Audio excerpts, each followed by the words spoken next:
नमस्कार मित्रों, मैं डॉक्टर IP सिंह आप लोगों के लिए अपनी कहानियाँ प्रस्तुत कर रहा हूँ और लगभग अंतिम चरण में हूँ।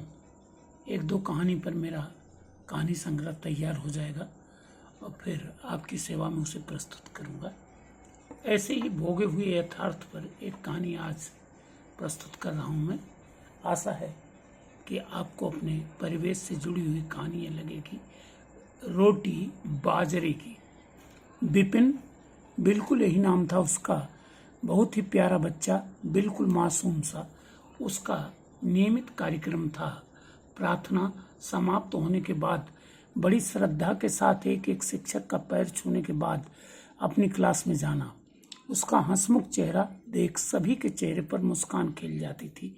वैसे शायद ईश्वर की कुछ विनिर्मितियाँ होती ही ऐसी हैं जो सहज ही किसी का भी दिल जीत लेती हैं।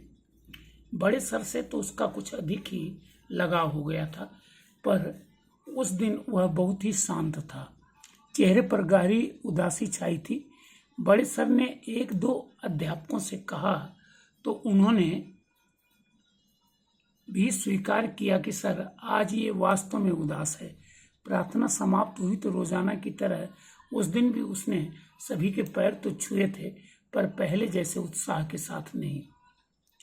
बड़े सर ने यह भी ध्यान दिया था कि आज वो अपने चेहरे को छिपाने की कोशिश भी कर रहा है। शायद चोटिल था। पूछने पर बताया छत पर कुछ सामान सही कर रहा था सो गिर गया। पर बताते बताते आंखों से आंसू निकल पड़े तो स्पष्ट हो गया कि कुछ छिपाने की कोशिश कर रहा है। रहीम ने यही तो कहा है, रहीमन आंसुआ नयन डरे। आगे क्लियर ही है, जो दुख प्रकट करे ही। उन्होंने बहुत दबाव बनाया, पर वह अपनी ही बात पर अडिग रहा और अंत तक यही कहता रहा कि छत पर सामान लगा रहा था, गिर गया। पर बड़े सर भी ठहरे जिद्दी। दिमाग में यदि कोई बात चढ़ गई तो मामले की तह तक पहुंचकर ही दम लेते थे। कहते हैं ना कि आदतें जो बन जाती हैं उनको सुधारने की कोई दवा नहीं होती। सोचते रहे। कुछ देर बाद उसके पड़ोसी एक दो लड़कों को बुलवाकर पूछा तो पता लगा कि उसके बाबा जी ने आज स्कूल आने से पहले उसे बुरी तरह पीटा है, शायद माँ ने भी। अब तो बड़े सर की जिज्ञासा और भी बढ़ गई थी सच्चाई जानने की, और पूछने पर उन बच्चों ने कहा था बस इतना ही जानते हैं, बाकी मालूम नहीं सर जी। और वे अपनी अपनी क्लास में चले गए थे। उनके दिमाग में ये आशंका घर करने लगी थी कि इसने चोरी वोरी करने की कोशिश तो नहीं की। बच्चे कभी कभी छोटी मोटी लालच या किसी के बहकावे में आकर अक्सर ऐसी गलतियां कर जाते हैं। खैर, पता लगाने की कोशिश से जो सच्चाई सामने आई उनको विचलित कर गई थी। मामला कुछ ऐसा था। बाबा जी यानी रामजी लाल बड़े स्वाभिमानी स्वभाव के हैं। एक ही बेटा है, उसके साथ मेहनत मजदूरी कर अपना घर चला रहे हैं। पत्नी दिवंगत हो गई है, पर पुत्र वधू समझदार मिली है। ये विपिन बेटे का बेटा है जो बड़ा है। उसकी एक छोटी बहन है और है छाया, लिहाजा ये सबका चहेता है। 5वीं कक्षा में पढ़ता है और छाया दूसरी कक्षा में। पिछले 3-4 दिन से आर्थिक तंगी के कारण घर में बाजरे की रोटी बन रही थी। बाबा दुखी मन बच्चों को बहला फुसला कर खिलाया करता था। बेटों खा लो, बस 4-6 दिन में मजदूरी का पैसा मिल जाएगा तो गेहूं का आटा ला देंगे और ढेर सारी मिठाई भी। लेकिन आज स्कूल आते समय विपिन ने जिद की माँ से कि मुझे भूख लग जाती है, सो 2 रोटी गेहूं की बनाकर दे दो। इधर घर में 3 दिन पहले ही गेहूं का आटा खत्म हो गया था। सो माँ ने समझाकर बाजरे की रोटी दे दी। बेटा ले जा, कहीं आड़ में बैठकर खा लेना। लेकिन वह टिफिन वहीं फेंक कर चलने लगा तो बाबा ने पास अपने बुलाकर समझाया, लाला जिद नहीं करते, ले जा, आराम से कहीं खा लेना। गुस्से में आग बबूला होकर बोला, सब हंसेंगे, मुझे शर्म आती है उनके सामने बाजरे की रोटी खाते हुए। वे समझाते गए, बेटा हम गरीबों के पल्ले यही पड़ा है, सो ले जा, खाने में शर्म कैसी, भूखा कैसे रहेगा छुट्टी होने तक।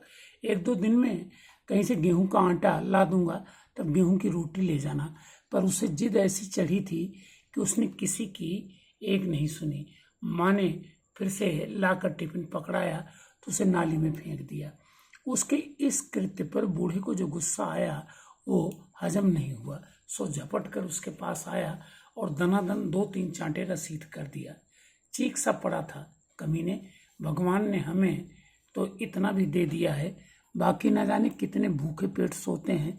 साथ ही रो पड़ा, यदि ऐसी शर्म आनी थी तो हम गरीबों के घर पैदा ही क्यों हुआ। किसी करोड़पति के घर पैदा हो जाता, वहां तेरे नखरे उठाए जाते। फिर आंसू पोंछता बाहर चौबारे में जा बैठा था। बहू को भी बहुत ही बुरा लगा था, सो बेटे को धक्का देकर घर से बाहर कर दिया। उसी धक्का मुक्की में गिरने से वह चोटिल हो गया था, पर रोया बिल्कुल नहीं। उठकर कपड़े झाड़े और छाया का हाथ पकड़कर चुपचाप स्कूल चला आया था। बड़े सर यह सब जानकर बहुत दुखी हुए। सोचने लगे कि बच्चे को समझाएं कैसे, गरीबी होती क्या है। इस उपभोक्तावादी परिवेश में तो छोटे छोटे बच्चों में भी प्रदर्शन की प्रवृत्ति जिस तरह प्रभावी हो रही है, निश्चित ही आने वाले दिन बहुत ही विसंगतिपूर्ण होंगे। दिखावे के लिए इंसान कुछ भी करने को तत्पर रहेगा, सारी प्रवंचनाएं प्रभावी होंगी और सारे मूल्य, रिश्ते, संवेदनाएं साथ ही सहज ही इसकी भेंट चढ़ जाएंगी और फिर समाज में शायद वह सब कुछ दिखाई पड़ेगा जो अभी तक नहीं हुआ।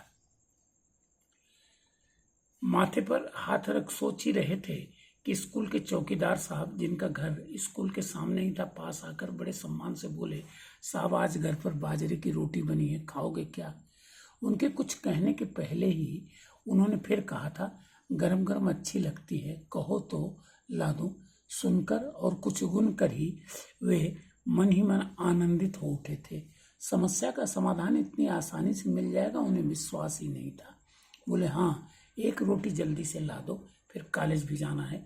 10 मिनट में रोटी आ गई तो उन्होंने कहा, ऑफिस में रख दो और एक अध्यापक से बोले, विपिन को मेरे पास भेज देना। सुनते ही वह भागा भागा आया तो वे उससे बोले, लाला मुझे खाना खाना है, जरा पानी लाकर मेज पर रख दे। वह पानी भरने गया और बड़े सर ऑफिस में पानी लेकर आया तो देखा बड़े सर चाव से बाजरे की रोटी खा रहे हैं। कुछ देर तो चकित होकर देखता रहा, फिर पूछ पड़ा, बड़े सर आप बाजरे की रोटी खाते हो। बाल स्वभाव की एक स्वाभाविक जिज्ञासा थी वो, जो अपनी तृप्ति के साथ उसके अंतर मन की न जाने कितनी भ्रांतियों की गला घोंटने जा रही थी।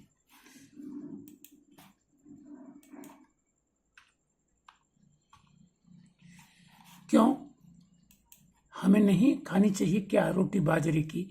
वे कुटिल मुस्कान के साथ उसको जवाब देते हुए बोले, आखिर हम भी तो तुम्हारी तरह इंसान ही हैं, तुम नहीं खाते क्या। तीर सटीक लगा था। खाते तो हैं, पर सर जी, वह बहुत संकुचित होकर बोला था, लोग कहते हैं कि यह गरीबों का भोजन है और अपने ही स्कूल में कई ऐसे हैं जो बाजरे की रोटी खाने वालों की हंसी उड़ाते हैं।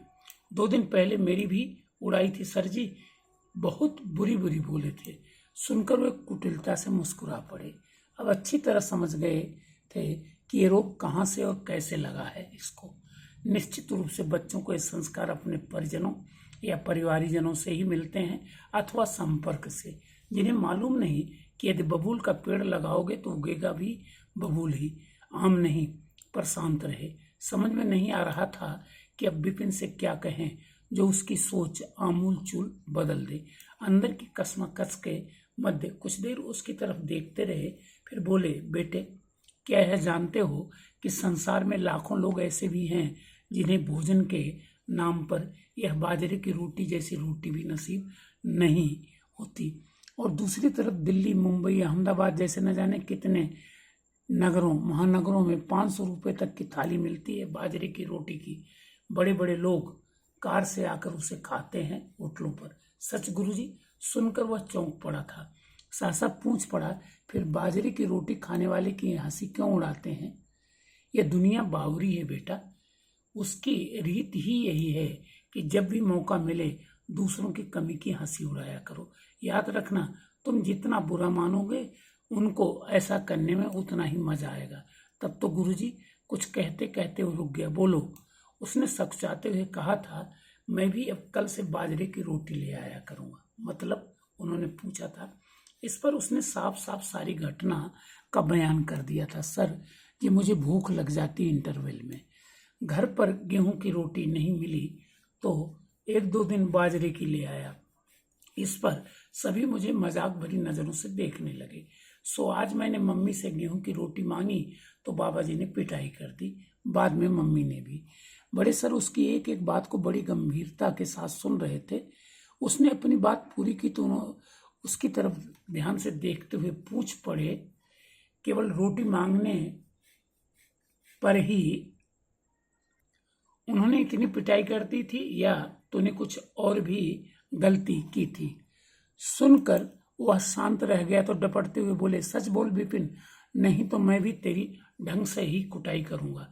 सर जी, मैंने टिफिन नाली में फेंक दिया था। सिर झुकाकर उसने कुछ इस तरह कहा था जैसे उसे अपनी गलती पर भारी पश्चाताप हो रहा हो। बोला, लेकिन अब कल से जो भी मिलेगा मैं वही लाया करूंगा सर जी। तभी उसके बाबा रामजी लाल ऑफिस के सामने आ खड़े हुए थे। उन्होंने उनकी अंतिम बातों को भी सुन ली थी। पोते का पश्चाताप सुन आंखें भर आई थी। कुर्ते के किनारे से धीरे से उन्हें पहुंचकर ऑफिस में घुसे। बड़े सर से हाथ जोड़कर राम राम की और एक टिफिन विपिन को पकड़ाते हुए बोले, ले तेरे लिए गेहूं की रोटी लाया हूं। नहीं बाबा, अब आप परेशान मत होना, कल से मैं बाजरे की रोटी ही लाया करूंगा। उसने इशारा करते हुए कहा था, बड़े सर जी भी तो बाजरे की रोटी खाते हैं। अब मैं आप या किसी को भी बिल्कुल परेशान नहीं करूंगा। बाबा की समझ में तो कुछ भी नहीं आया। अभी 2 घंटा पहले जो लड़का इतना पिटने पर भी नहीं झुका था, वो एकाएक ऐसे बदल कैसे गया? बड़े सर ने उन्हें बैठने के लिए कहा और विपिन को उसकी क्लास में भेज दिया। वो अपना टिफिन लेकर चला गया। फिर उन्होंने एक एक कर सारी बात उनको समझाया और अंत में ताकीद करते हुए कहा, इस उम्र के बच्चे बिल्कुल अबोध और नासमझ होते हैं भाई जी। पहले इनकी जिद को समझने की कोशिश करनी चाहिए, न तो उसे आंख मूंद कर स्वीकार करो और न सिरे से बिल्कुल खारिज ही करो। और इस तरह की पिटाई तो बिल्कुल नहीं, इससे तो ये बेशर्म हो जाएंगे।